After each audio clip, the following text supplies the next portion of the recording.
एक गांव में राजू नाम का व्यक्ति रहता था जो अपना जीवन यापन खेती करके चलाता था। वह अपनी पत्नी और 5 साल के बच्चे के साथ काफी हंसी खुशी रहता था। अगली सुबह खेत की ओर जाते हुए उसने कुंभ मेला के बारे में सुना। अरे मोहन और राजू, कुंभ मेला शुरू हो चुका है और पता है, इस बार का कुंभ काफी भव्य और ऐतिहासिक है क्योंकि यह 144 साल बाद लगने वाला महाकुंभ है। कुंभ के दौरान गंगा में स्नान करने से सारे पाप धुल जाएंगे और जीवन भी कुशल मंगल हो जाएगा। उसके मन में भी कुंभ जाने की इच्छा हुई। शाम को जब राजू घर आया तो उसने फोन में महाकुंभ की महिमा और प्रचारों को देखा, जिससे महाकुंभ जाने की जिज्ञासा और बढ़ गई। अगली सुबह ही राजू अपने बीवी और बच्चे के साथ मेले के लिए निकल गया। वह स्टेशन पर जाता है परंतु वहाँ पर बहुत अधिक भीड़ भाड़ होती है। अरे भाई सुनो, क्या यह गाड़ी प्रयागराज जाएगी? हाँ, यह प्रयागराज जाएगी। राजू अपनी पत्नी और बच्चे को लेकर ट्रेन पर चढ़ता है और काफी परेशानियों का सामना करते हुए प्रयागराज पहुंचता है। श्रीमान, यहाँ से कुंभ मेला कितना दूर है? यह से कुंभ तो लगभग 8 किलोमीटर से ज्यादा है और वहां तक आपको पैदल ही जाना पड़ेगा क्योंकि मेले तक जाने के लिए सभी सवारी गाड़ियों को रोक दिया गया है। अच्छा ठीक है। मगर अभी भी उसकी मुश्किलें कम नहीं हुई थी। स्टेशन पर पहुंचने के बाद राजू को कुंभ क्षेत्र तक पहुंचने के लिए कई किलोमीटर दूर चलकर जाना था। राजू अपने परिवार के साथ कुंभ की ओर आगे बढ़ता है। जैसे जैसे राजू कुंभ की ओर बढ़ता जाता है वैसे वैसे ही लोगों की संख्या बढ़ती चली जाती है। अरे कितनी भीड़ है यहाँ पर, लगता है सभी के सभी आज ही आ गए हैं। कुंभ में प्रवेश करते ही राजू को भयानक भीड़ का सामना करना पड़ता है। राजू और उसकी पत्नी लोगों के बीच में बुरी तरह फंस जाते हैं। सुनिए, ये इतनी भीड़ किस लिए है आज?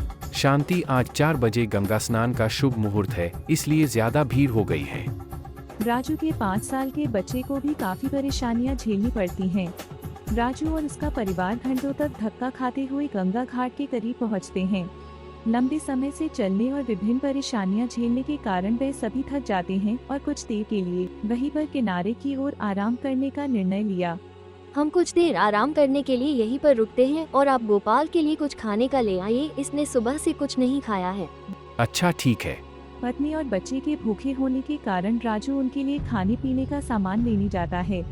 कुछ देर बाद अचानक से लोगों की भीड़ गंगा घाट की ओर भागती हुई आती है। हे भगवान, ये भीड़ तो तेजी से हमारी ओर आ रही है। राजू की पत्नी जब तक कुछ कर पाती तब तक हजारों लोगों की भीड़ में वह फंस जाती है। भीड़ को देखकर राजू को खतरे का आभास हुआ और वह तुरंत शांति की ओर भागा। शांति और गोपाल काफी भीड़ होने के कारण लोगों के बीच फंस गए। हजारों लोगों के पैरों के नीचे कुचले जाने के कारण उनकी दर्दनाक मौत हो जाती है। गंगा में पवित्र स्नान के लिए आई भीड़ के कारण बहुत से लोग इस दर्दनाक घटना का शिकार हो जाते हैं, जिससे मेले के चारों ओर शोरगुल मच जाता है। शांति, गोपाल, शांति, गोपाल, कहाँ हो तुम लोग? आंखों में आंसू और चेहरे पर घबराहट लिए हुए राजू लोगों के शवों के बीच से गुजरते हुए शांति और गोपाल को ढूंढता है। ये भगवान, ये क्या हो गया? भाई साहब, आपने मेरी पत्नी को कहीं देखा है? उसने गुलाबी रंग की साड़ी पहनी है। नहीं भाई, हमने नहीं देखा। किसी 5 साल के बच्चे को कहीं देखा क्या? पता नहीं भाई। थोड़ी देर ढूंढने के बाद राजू की नजर अचानक एक महिला के ऊपर जाती है। जब वह उसके करीब जाकर देखता है तो उसे पता चलता है कि वह कोई और नहीं बल्कि शांति ही है। और वहीं बगल में उसका 5 साल का बच्चा गोपाल भी मृत पड़ा मिलता है। वह एकदम से चौंक जाता है। नहीं नहीं, तुम दोनों मुझे छोड़ के नहीं जा सकते हो। उसके जीवन में अचानक से इतना बड़ा बदलाव आया कि वह अपना होश खो बैठा। राजू इस सच को स्वीकार नहीं कर सका कि बस कुछ ही पलों में उसका हंसता खेलता संसार समाप्त हो गया। वह शांति और गोपाल के मृत शरीर के पास बैठा था, तभी वहाँ एक बाबा आते हैं। उन्होंने कहा, शांत हो जाओ बालक, कोई बात नहीं, जो हो गया सो हो गया, अब रोने से क्या फायदा।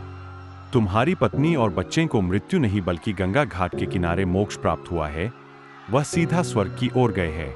मगर राजू ने उन्हें कोई प्रक्रिया नहीं दी। उसने अपने आप को अपने परिवार का दोषी माना। राजू आया तो था अपना पाप धोने और पुण्य कमाने के लिए, मगर उसे ये नहीं पता था वो खुद अपनी पत्नी और बच्चे की मृत्यु का जिम्मेवार हो जाएगा और जीवन भर यह बोझ सहना पड़ेगा।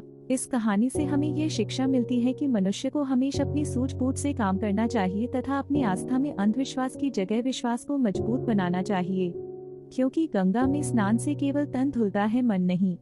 इसीलिए कहते हैं कि मन चंगा तो कठौती में गंगा। आपको यह वीडियो अच्छा लगा हो तो कृपया करके चैनल को सब्सक्राइब करें, लाइक